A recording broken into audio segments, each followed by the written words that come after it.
Mr. Secretary, I'm somewhat puzzled. I grew up in Virginia where Robert E. Lee was revered. I think when I was a kid, his birthday was a school holiday.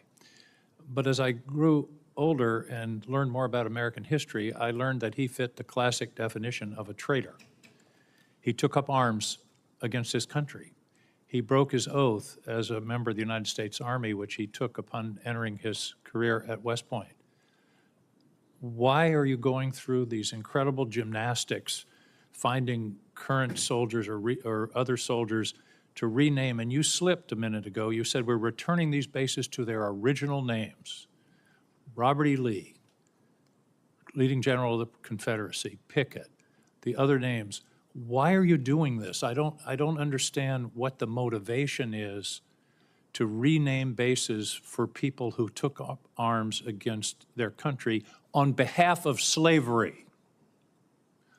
What possible motivation can there be for this? Who is telling you to do this? Who is urging you to do this? Senator, the veterans and service members across the country who have deployed from Fort Bragg or Fort Benning or Fort Hood or Fort Pickett, there's a legacy, there's a connection to those bases and to those places, to what they trained for there, what they did for, and what they came home back to. That matters to them. Ask enough of them, as I do, all the time, before and later. And we recognize the service of those who were put into the replacement. No one's disputing that. I would never dispute that. What we're looking at is erasing history, erasing names, erasing base names that service members are tied to. Talk to people that serve at Bragg. Ask people that serve at Fort Bragg or Fort Benning if they like the fact that the names have been returned. And to a man and to a woman, they will tell you, thank God we're back to Fort Bragg, and thank God we're back. And thankfully, because so many men and women in this country have served, there's a Benning and a Bragg and a Pickett and a Hood has a Silver Star or a Medal of Honor that we could rename the base to because of the limits of what Congress allowed us to do. So this is something we've been proud to do, something that's important for the morale of the Army, and those communities appreciate that we've returned it back to what it was instead of trying to play this game of erasing names. We're not erasing history, Mr. Secretary. We're recognizing history and recognizing that mistakes have been made in this country. The greatest of all was the Civil War, where people took up arms against their country on behalf of the institution of slavery.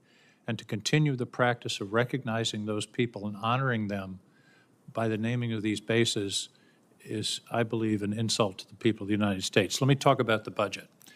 I don't understand why the budget is coming to us in two pieces. Why not give us an honest base budget instead of putting a piece of it in reconciliation? As I understand it, OMB is saying we're going to have a flat defense budget for the next 4 or 5 years.